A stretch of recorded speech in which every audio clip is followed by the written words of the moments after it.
Palang gabi po sa ating lahat at umpisahan na po natin ang ating gawain. Sa call to worship na matatagpuan sa mga awit 86, 3-7, ito po ang sinasabi. O Panginoon, maawa ka sa akin, sapagkat sa buong araw ako sa iyo'y dumaraing. Pasayahin mo ang kaluluwa ng iyong lingkod, sapagkat sa iyo, Panginoon, tinataas ko ang kaluluwa ko. Sapagkat ikaw, Panginoon, ay mabuti at mapagpatawad, sagana sa tapat na pag-ibig sa lahat ng isa iyo'y tumatawag. Pakinggan mo, O Panginoon, ang aking panalangin. Pakinggan mo ang tinig ng aking daing. Sa araw ng aking kaguluhan ay tumatawag ako sa iyo, sapagkat ako'y sinasagot mo. Tayo po'y manalangin. Dakila at makapangyarihang Diyos, aming Ama sa Langit, maraming salamat Panginoon sa gabing ito na binigyan mo kami ng pagkakataon upang magkatipon sa pamamagitan ng internet, Panginoon. At malaman, Panginoon, ang hangarin mo sa amin sa gabing ito. Nagpapasalamat ako, Panginoon, sa oportunidad na ipinagkaloob mo sa amin, sa akin, at nagpapasalamat din ako, Panginoon, sa mga kapatiran na katutok ngayon sa mga oras na ito. Ikaw nawa, Panginoon, magbukas ng aming puso, ng aming isip, at mabigyan, Panginoon, ng dakila, ng papuri at ang dakila mong pangalan. Ito po ang aming samot dalangin sa pangalan ni Jesus. Amen. Isang mapagpalang gabi muli sa ating lahat at nais ko lang magbigay ng testimony sa gabing ito at magpasalamat sa kadakilaan ng Panginoon, sa kanyang katapatan, sa kanyang kabutihan. Nagpapasalamat ako sa Panginoon una sa lahat sa pagbibigay niya sa akin ng lakas sa loob, yung sustenance na ipinagkakaloob niya sa amin, sa aming pamilya na hindi niya kami pinababayaan, sa mga kapwa mananampalataya na patuloy na tumatawag at dumudulog sa Panginoon. Nagpapasalamat ako sa kanila. Salamat sa kanilang panalangin. May share ko lang yung nangyari sa akin nung nakaraan na halos lahat naman kami nagpa-test. Salamat sa Panginoon at nag-negative naman ako. At pinupuri ko ang Panginoon sa aking buhay sa pagbibigay niya sa akin ng pagkakataon upang makapaglingkod.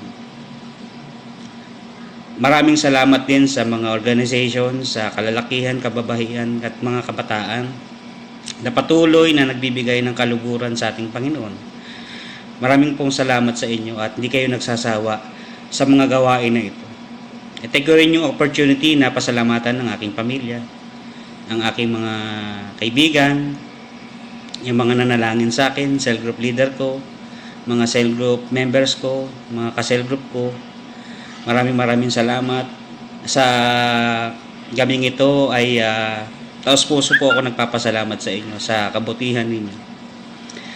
Nawa ang Panginoon ay kumilos sa buhay natin, magbigay sa atin ng kaliwanagan ng pag-iisip, tapusin o kung ano man ang kanyang kagustuhan dito sa ating sitwasyon ngayon.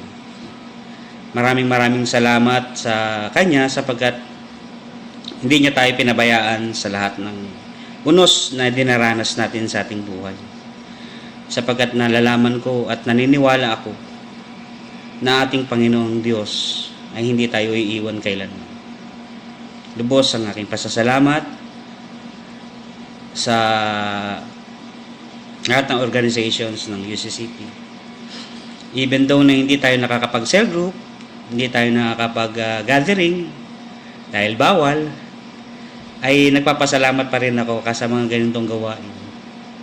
At nakikita at nakakausap ko pa rin yung iba na even though nasa Facebook lang, Messenger, ay maayos naman yung kanilang kalalagayan.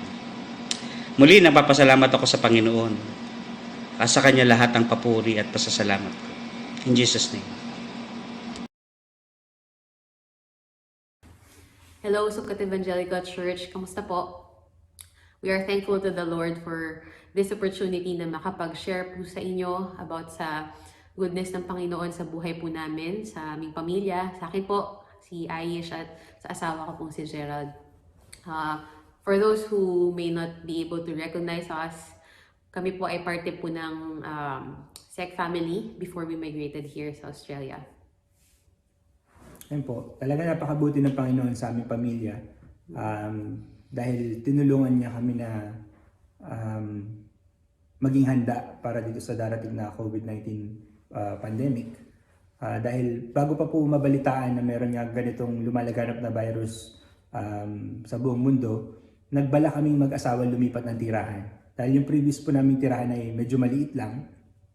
At meron po kaming anak na magti 3 years old na medyo mahilig tumakbo sa loob ng bahay at energetic. So, nung time po na before kaming lumipat, nabalitaan namin na yung supposed to be lilipatan namin 2 days before kami actually lumipat ay nabagsakan ng puno. So, maayos na po ang lahat. Nabayaran na namin deposito dun sa titira naming bahay. Nakabili na kami ng mga gamit sa loob ng bahay na yun. Na-arrange na namin yung mga maglilipat ng gamit namin. Tapos, tinawagan kami ng agent. Yun nga, 2 days before na hindi raw kami makakalipat.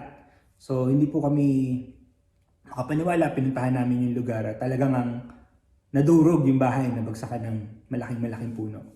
And at that point, talagang malungkot po kami dahil ready na kami lumipat, excited na po kami sa bagong tirahan. But then, meron palang plano si Lord, hindi pala kami talaga para doon sa bahay na yon.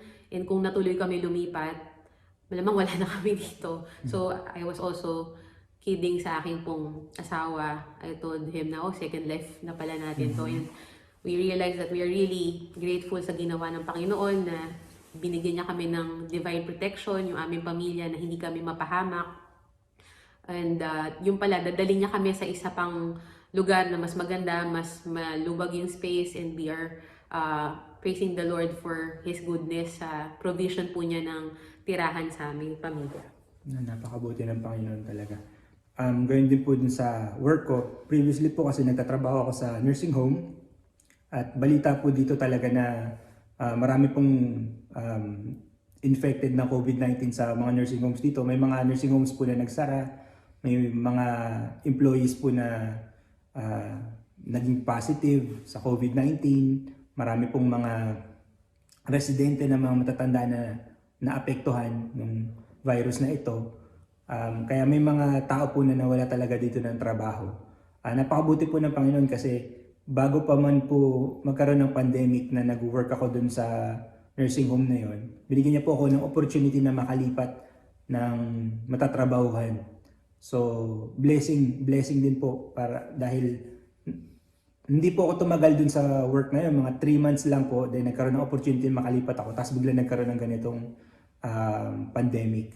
So, another blessing po sa Panginoon. Yes. And speaking of career, yung protection pa rin po ng Panginoon sa aming mga trabaho.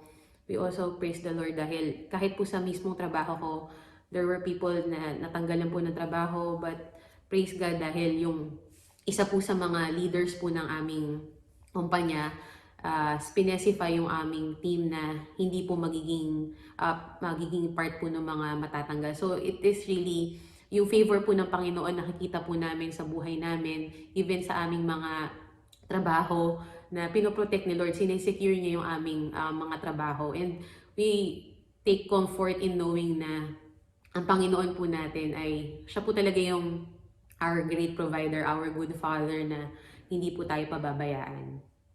And another thing that we would like to share yung aming pong anak. So may provision din po ang Panginoon sa kanya dahil kami po parehong nagtatrabaho, 5 days a week, full-time, permanent employee. Hindi po niya hinayaan na yung anak po namin si Rafa na walang mag-aalaga.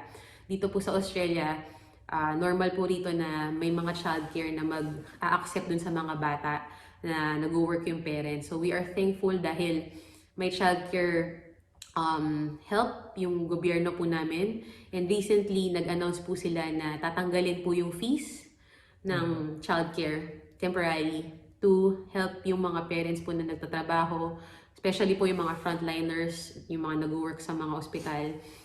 And this is a very big blessing sa aming family dahil financially, nakikita po namin na gumagalaw si Lord talaga sa buhay Opo. namin, na sinesecure niya po yung aming mga expenses, binabawasan niya po yung expenses, nakikita namin literal na ito yung ginawa ng Panginoon, tinanggalan niya tayo ng gastusin, ang galing ni Lord.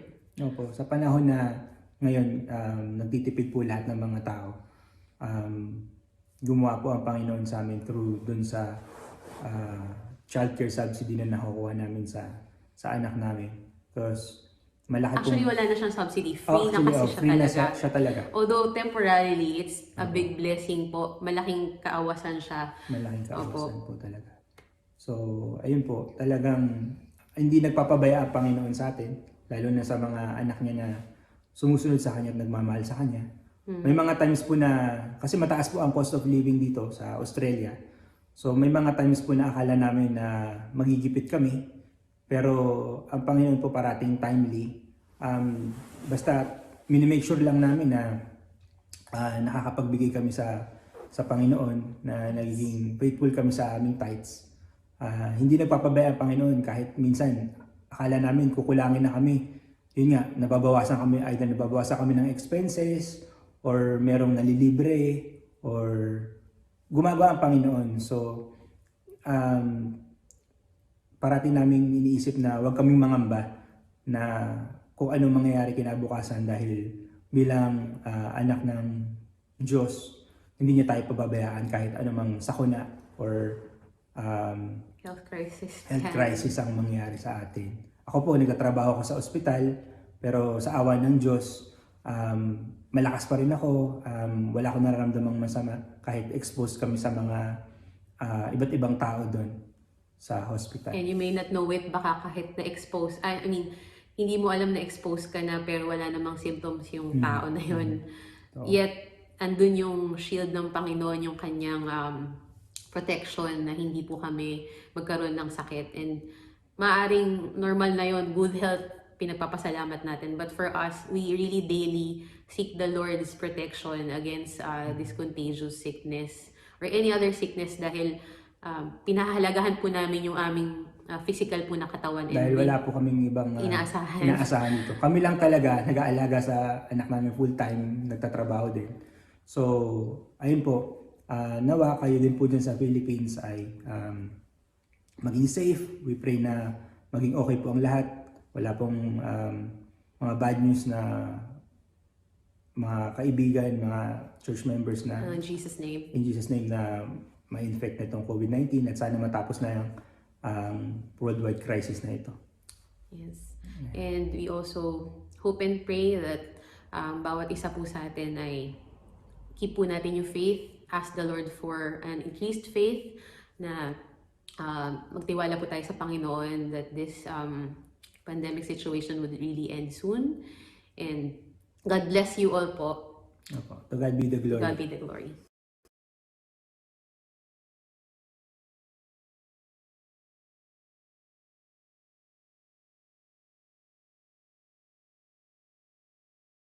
Good evening, church.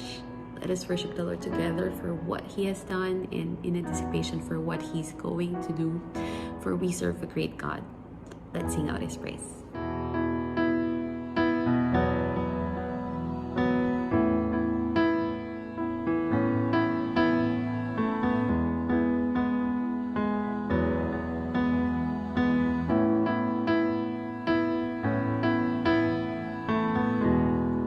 Great is the Lord God Almighty. Great is the Lord Almighty.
in the church that we go to, meron pong sign at the main entrance of the church building which reads, Jesus, Hope for Humanity.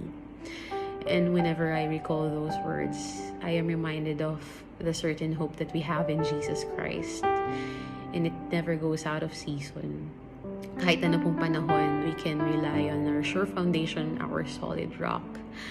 And as we sing and meditate the words of our next song, it is my prayer that each one of us will be encouraged, strengthened, and comforted that Jesus is our solid rock, our sure foundation.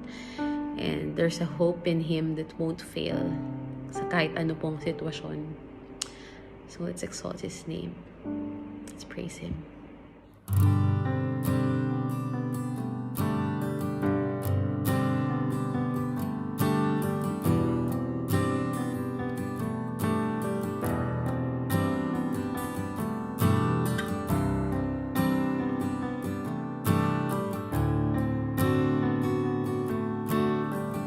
My hope is built on nothing less than Jesus' blood and righteousness.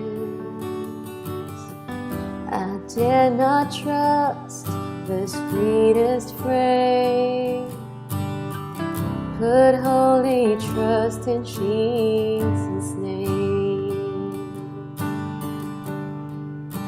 Christ alone, cornerstone, weak made strong in the Savior's love, and through the storm, He is Lord, Lord of all.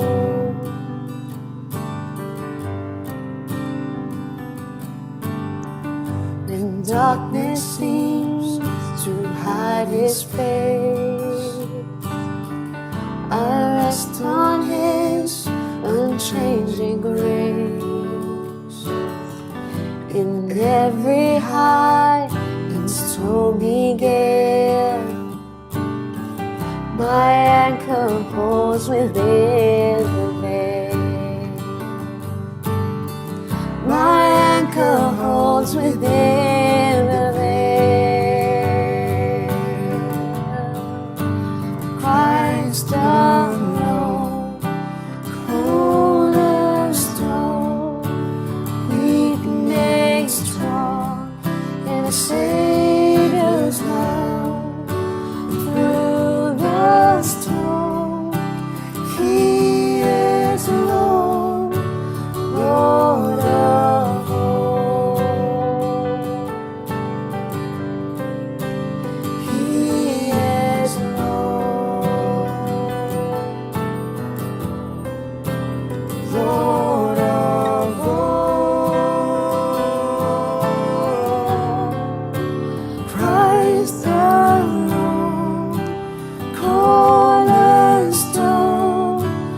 weak made strong in the Savior's love, and through the storm, He is Lord, Lord of all.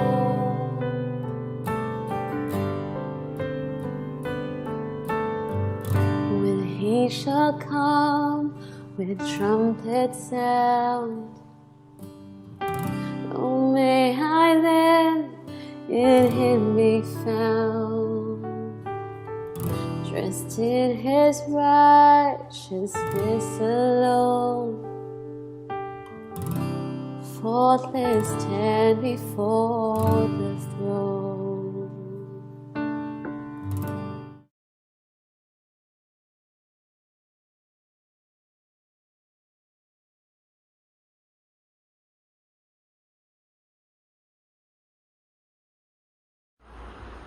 Ikalimang kabanata. Ang bawat punong pari ay pinili mula sa mga tao upang maglingkod sa Diyos para sa kanila. Tungkulin niyang maghandog ng mga kaloob at iba pang mga handog para sa kapatawaran ng mga kasalanan. At dahil tao rin siyang tulad natin na may mga kahinaan, mahinahon siyang nakikitungo sa mga taong hindi nakakaalam na naliligaw sila ng landas. At dahil nagkakasala rin siya, kailangan niyang maghandog, hindi lang para sa kasalanan ng mga tao, kundi para rin sa sarili niyang mga kasalanan. Hindi maaaring makamtan ni numan sa sarili niyang kagustuhan ang karangalan ng pagiging punong pari, sapagkat ang Diyos mismo ang humihirang sa kanya na maging punong pari, tulad ng pagkahirang kay Aaron. Ganoon din naman, hindi si Kristo ang nagparangal sa sarili niya na maging punong pari, kundi ang Diyos. Sapagkat sinabi sa kanya ng Diyos, "Ikaw ang anak ko, at ngayon ipapahayag ko na ako ang iyong ama." At sinabi pa ng Diyos sa ibang bahagi ng kasulatan, "Ikaw ay pari magpakailanman, tulad ng pagkapari ni Melchizedek." Noong namumuhay pa si Jesus sa mundong ito, umiiyak siyang nananalangin at nagmamakaawa sa Diyos na makapagliligtas sa kaniya sa kamatayan. At dininig naman siya dahil lubos siyang naging masunurin. At kahit anak siya mismo ng Diyos, natutunan niya ang pagiging masunurin sa pamamagitan ng mga pagtitiis na dinanas niya. Naging ganap siya at pinagmulan ng walang hanggang kaligtasan ng lahat ng sumusunod sa kanya. Kaya itinalaga siya ng Diyos na maging punong pari, tulad ng pagkapari ni Melchizedek.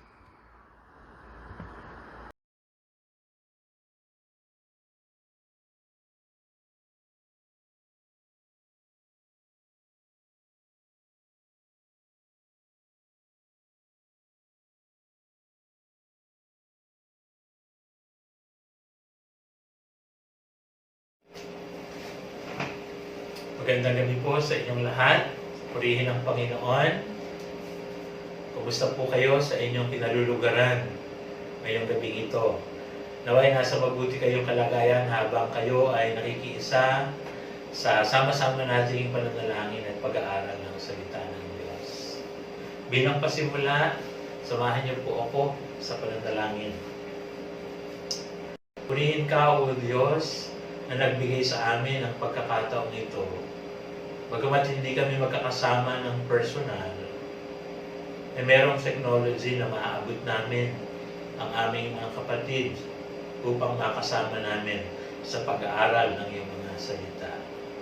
Ikaw na Diyos na pinagmumula ng karunungan, na naghahayag ng iyong kalooban sa pamamagitan ng iyong mga salita. Liwanagan mo ang aming mga isipan, buksan mo ang aming mga tenga, at palambutin mo ang aming mga puso upang sa aming pag-aaral, maunawaan namin ito at masunod namin. Pagpalain mo rin, O Diyos, ang aming mga kapatid na kasama namin na nag-aaral sa kanilang mga bahay. Ito po ang aming panalangin sa pangalan ni Jesus. Amen. Ang teksto na pagbabasihan ng mensahe ng Panginoon ngayong gabi ay hango sa sulat sa mga Hebreo, Kabanata 5, talatang 1 hanggang 10. Hebrews chapter 5, verses 1 to 10. Hindi lingid sa inyo na meron tayong series na sinusundan sa ating pag-aaral ngayong mga panahong ito.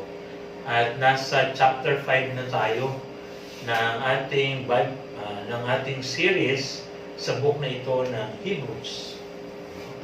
At itong ating teksto na binasa kanina ay isang bahagi lamang ng malawak na exposition o pagtuturo patungkol sa pagiging superior high priest ng ating Panginoong Jesus.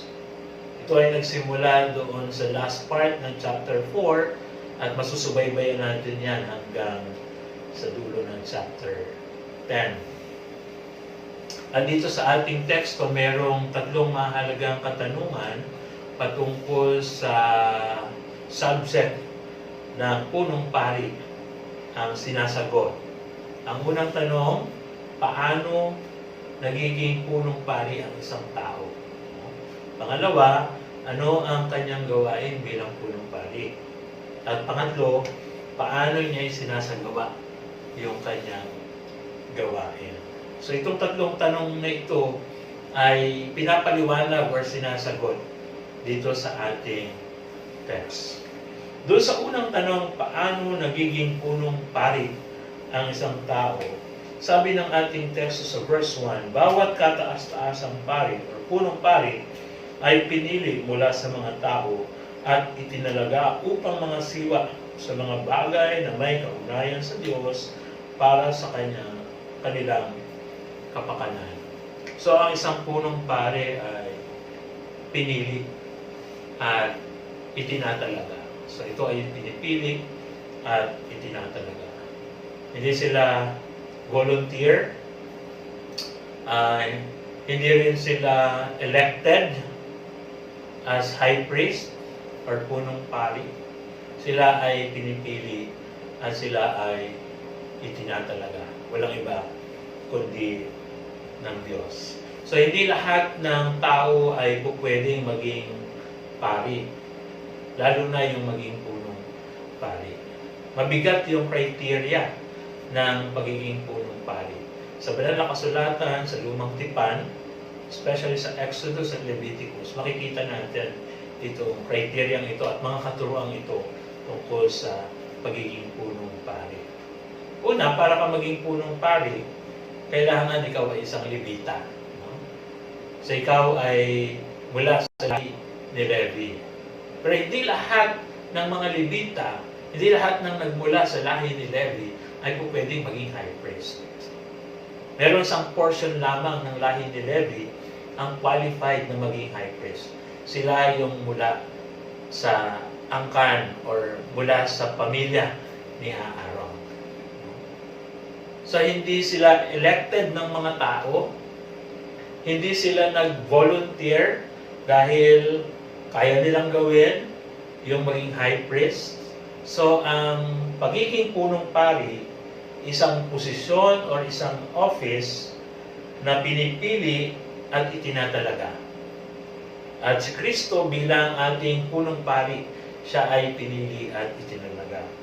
Sabi sa verse 5, gayon din si Kristo, hindi niya pinarangalan ang kanyang sarili upang maging kataas-taasang pari o punong pari. Sa halip, siya ay tinalaga ng Diyos.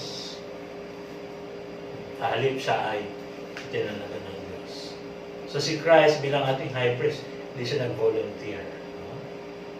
Hindi rin siya itinulak ng kanyang pamilya, ng kanyang mga magulang, na maging high priest ka or punong pari. Hindi rin siya inelect ng kanyang mga disciples na maging high priest. Si Christ bilang ating high priest or punong pari ay pinili at itinalaga ng Diyos. So hindi lahat ng tao, yun lamang pinipili at itinatalaga ng Diyos. Ano ang sinasabi nito tungkol sa kaugnayan ng tao sa Diyos? At sa pagnanais ng Diyos, ano ang sinasabi nito tungkol sa pakikipag-relate ng Diyos sa tao? Isang bagay ang tinuturo sa atin nung katotohanan ito na ang mga punong pari ay pinipili ng Diyos. Ibig sabihin, para tayo ay makalapit sa Diyos, ito ay sa pamamagitan ng kaparaanan niya. So hindi tayo pwedeng mag-invent ng kaparaanan natin kung paano tayo lalapit sa Diyos. Hindi tayo maghahanap ng tao at mag-iimbento ng tao at mag-i-elect ng tao para maging daan natin patungo sa Diyos. Hindi po pwede yung ganon. Sa ating pag-approach sa Diyos, kaparaanan ng Diyos at taong pinili ng Diyos ang kinakailangan. So sa terms ng Panginoon, yung ating paglapit sa Kanya, hindi dun sa terms natin. No?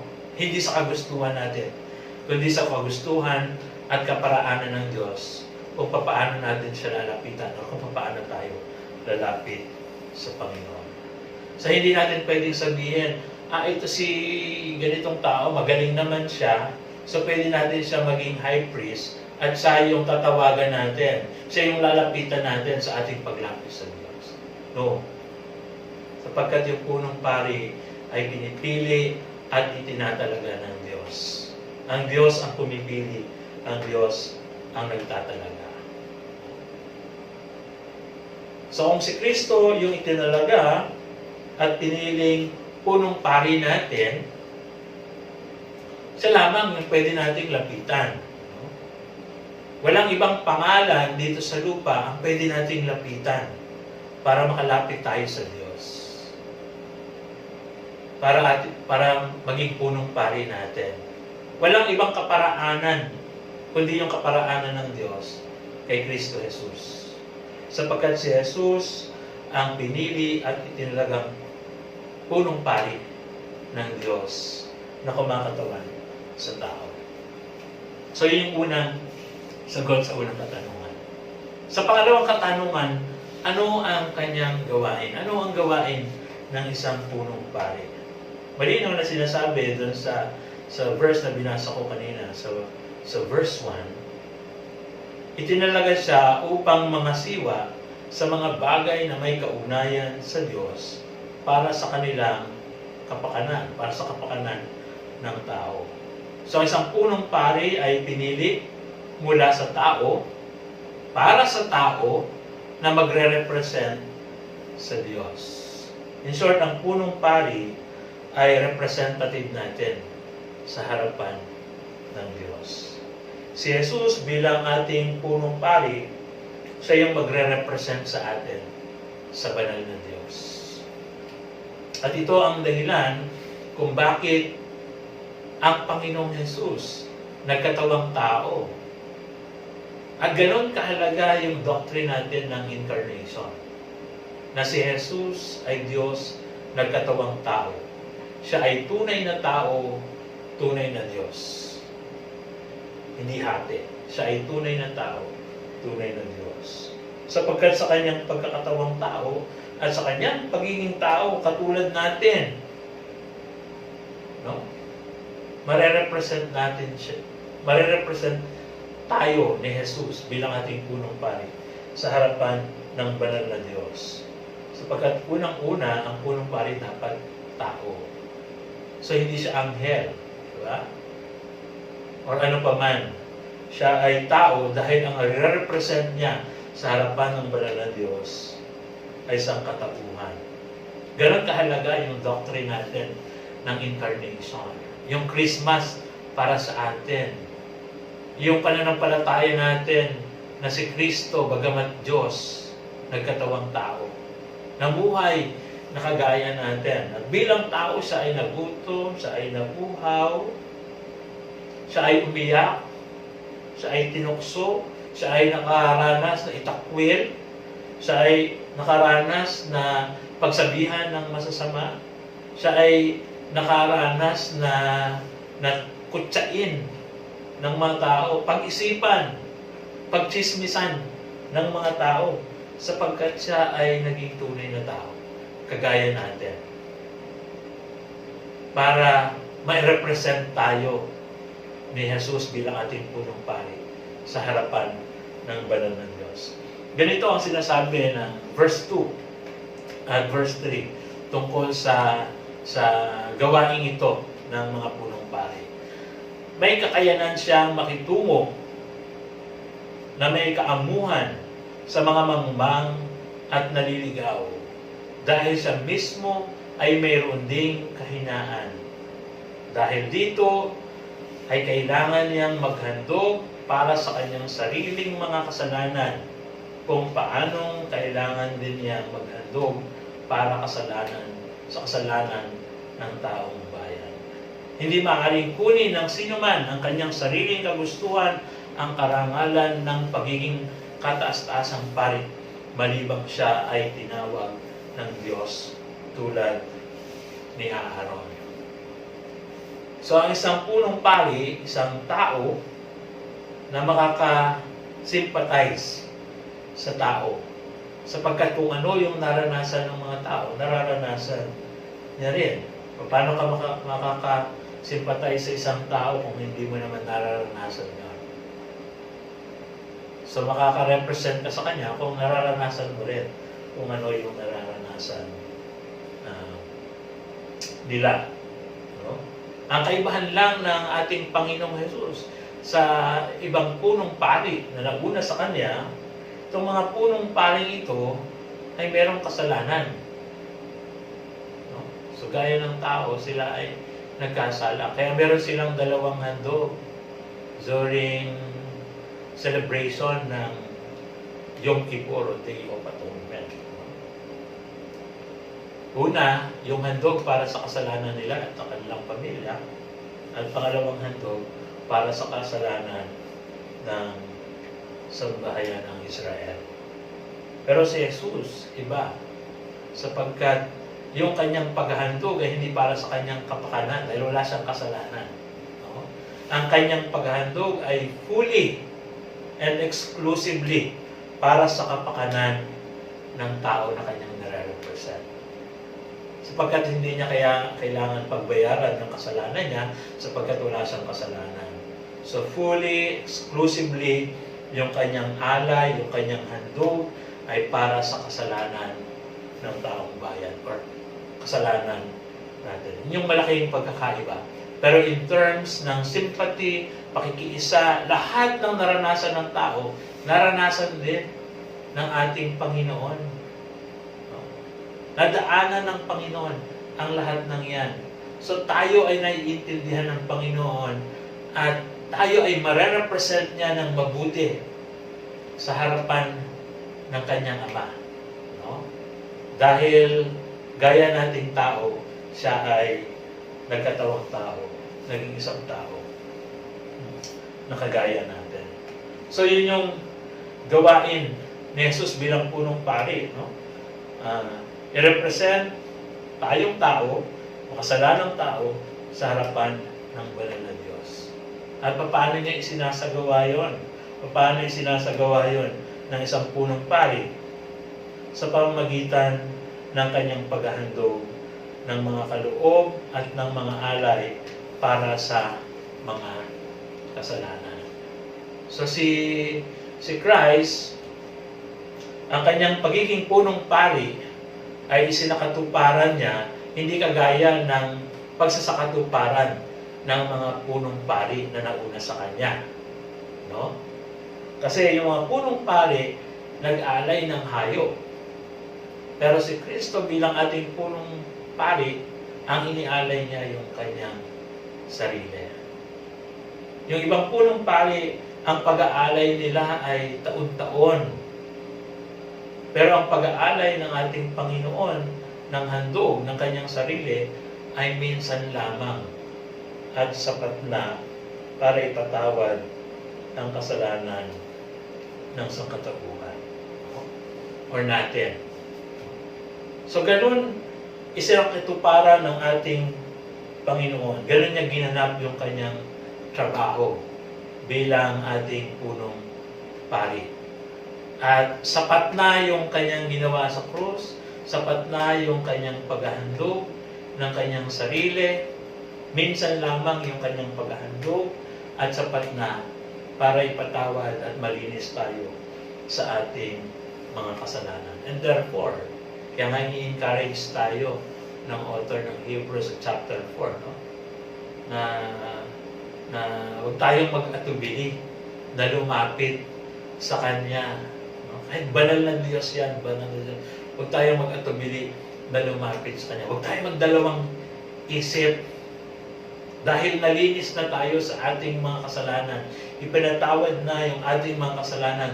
Dahil yung ating punong pari ay minsan lang naghandog at ang hinihandog niya yung kanyang sarili at sapat na yon para may patawad ang ating mga kasalanan.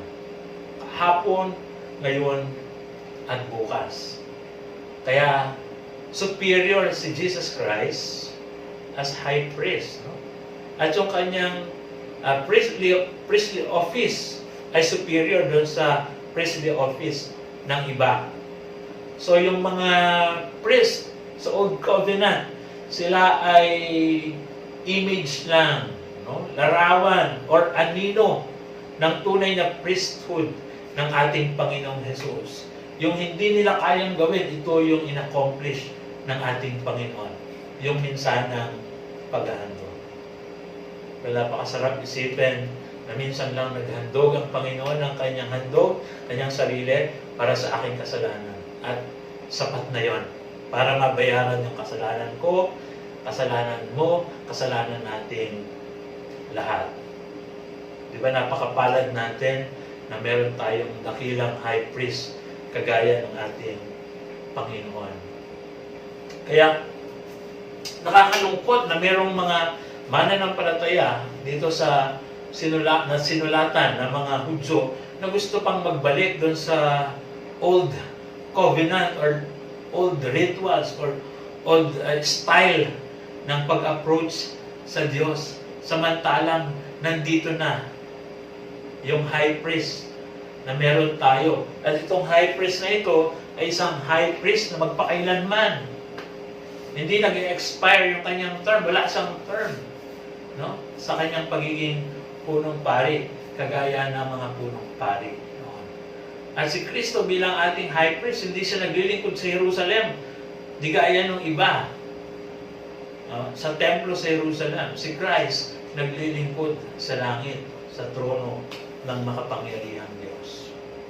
Doon siya naglilingkod bilang ating punong pari. Ngayon, ano ang implication nito sa atin? Na si Kristo ay pinili bilang representative natin sa harapan ng Diyos.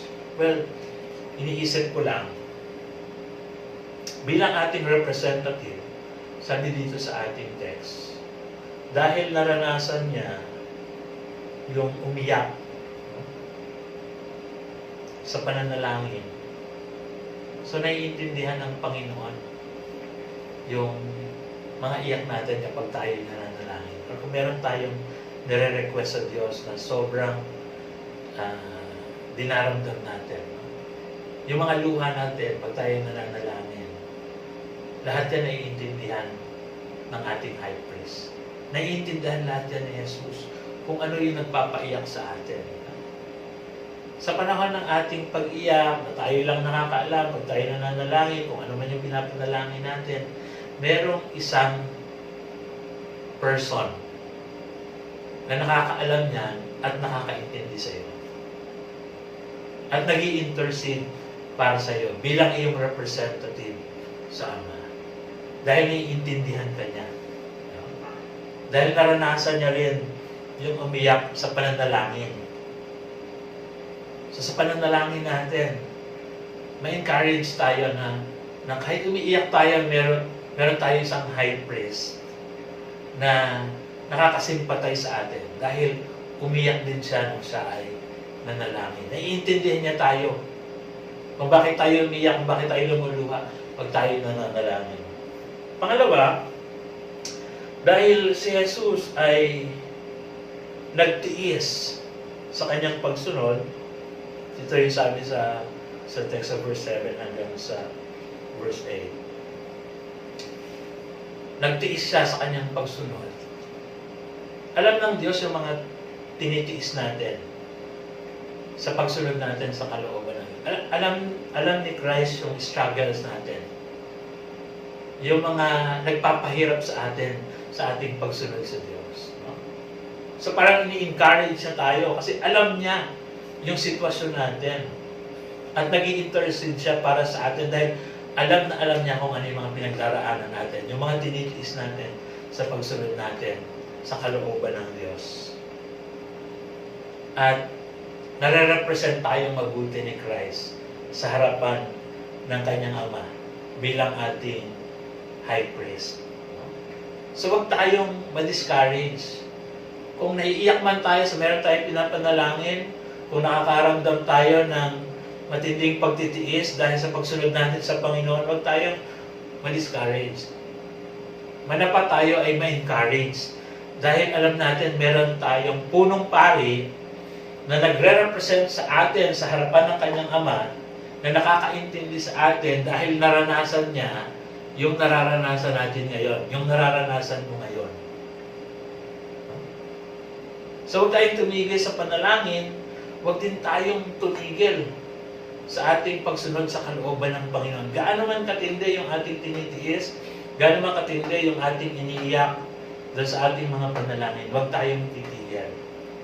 Ma-encourage tayo kasi meron tayong high priest na nakakaintindi sa atin dahil naranasan yung mismong nararanasan mo ngayon. Yung mismong nararanasan mo ngayon.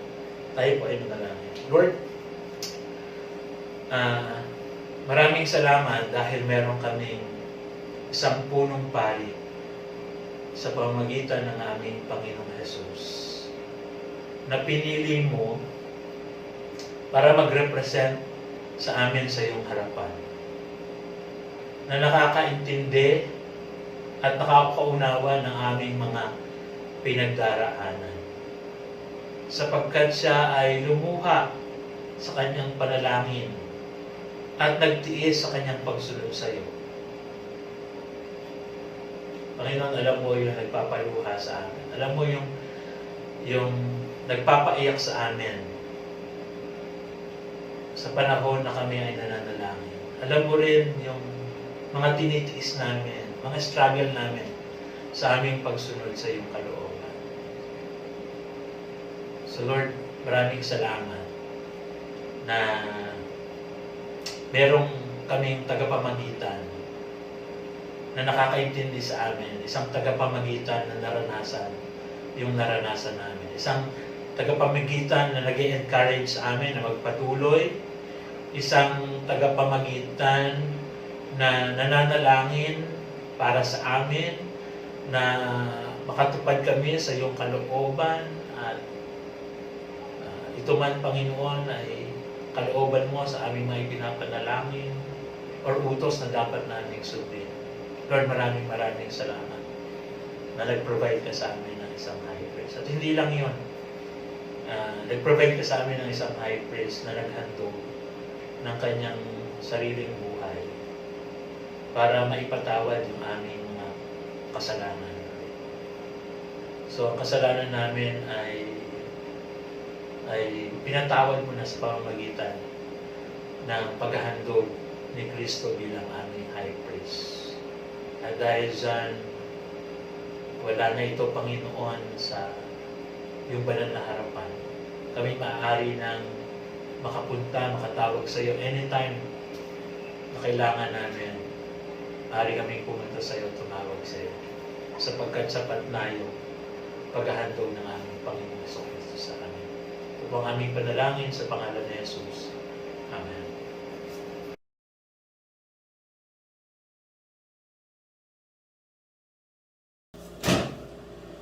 Pagpatuloy po natin ang ating gawain sa pamamagitan ng sama-samang panalangin. Itaas din po natin sa Panginoon ang ating kapatid na George Ramis sapagkat meron siyang masamang pakiramdam sa kanyang katawan, mataas ang kanyang blood pressure, nagpatingin siya sa kanyang doktor kanina umaga at nais niya na isama natin siya sa panalangin ngayong gabi. Sama niyo rin sa panalangin ang aming pamilya, no? Lalo na yung pamilya ng aming kapatid na panganay sa kanyang paglisan. Siya po ay nasa piling na ng Panginoon.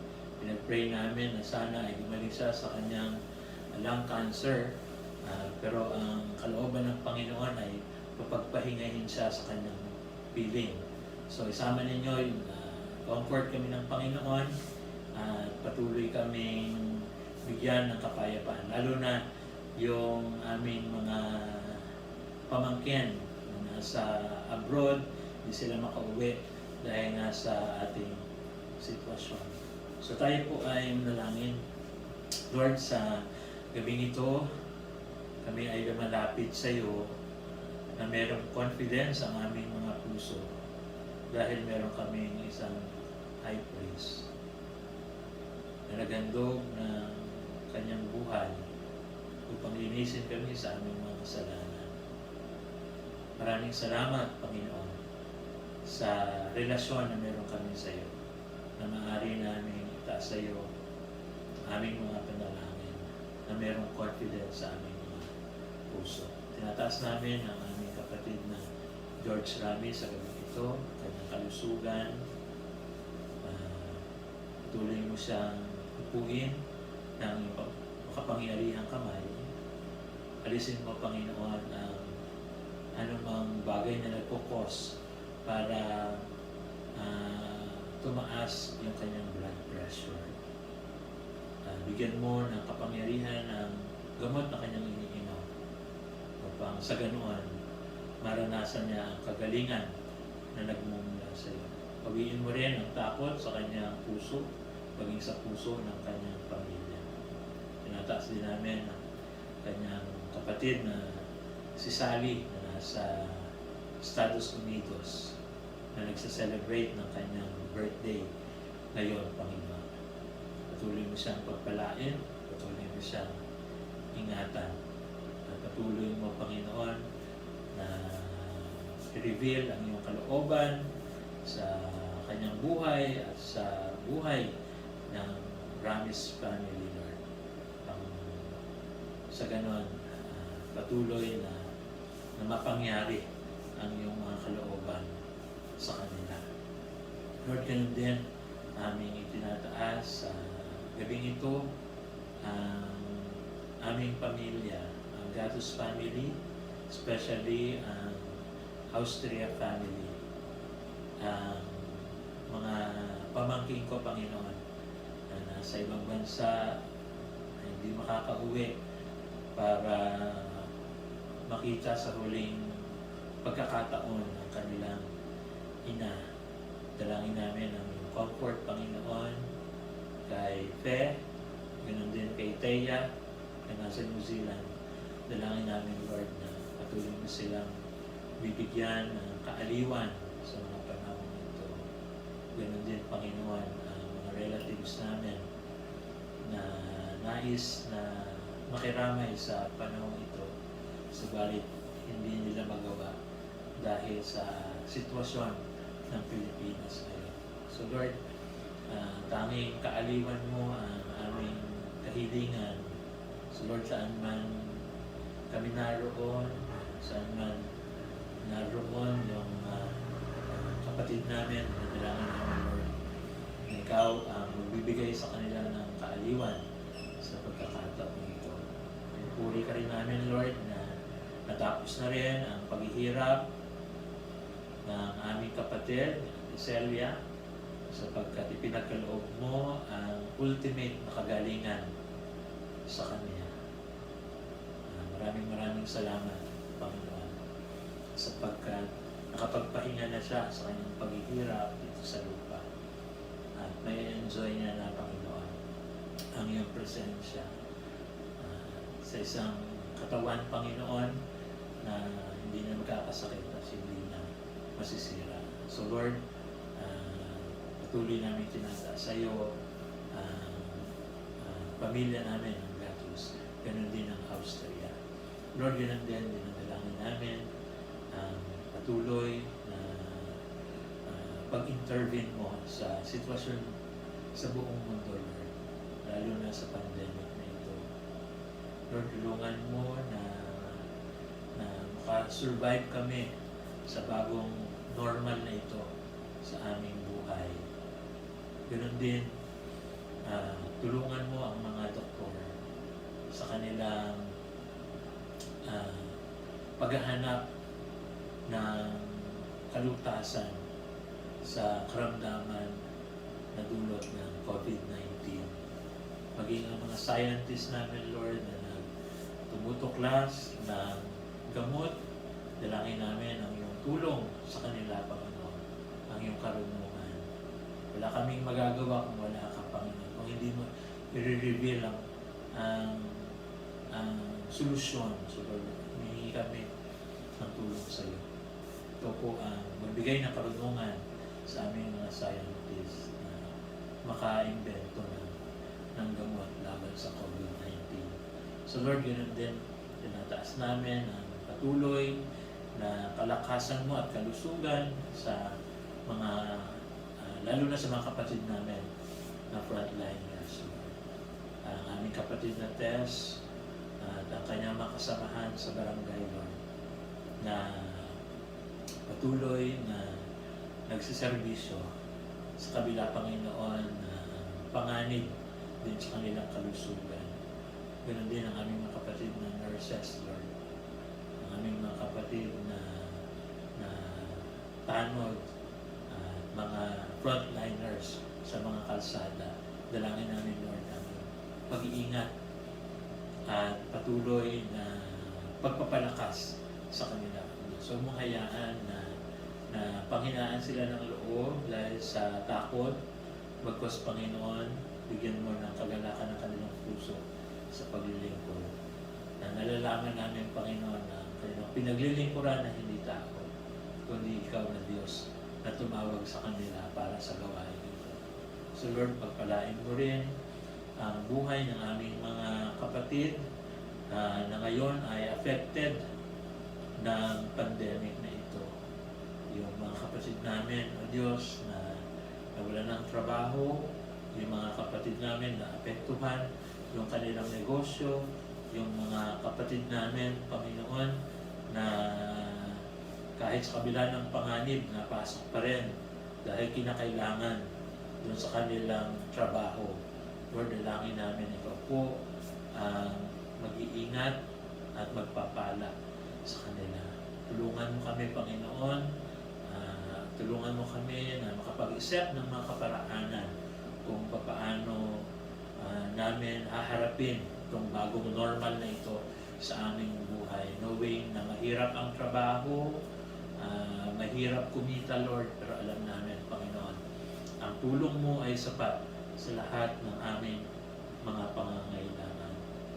Lord, yun din aming itinataas sa gabing ito ang bawat committees at ang bawat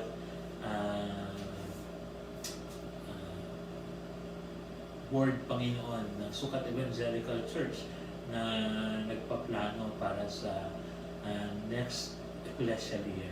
Tulungan mo kami, Panginoon, at ikain mo kami sa aming mga meeting, sa aming paggawa ng budget, sa aming paggawa ng plano.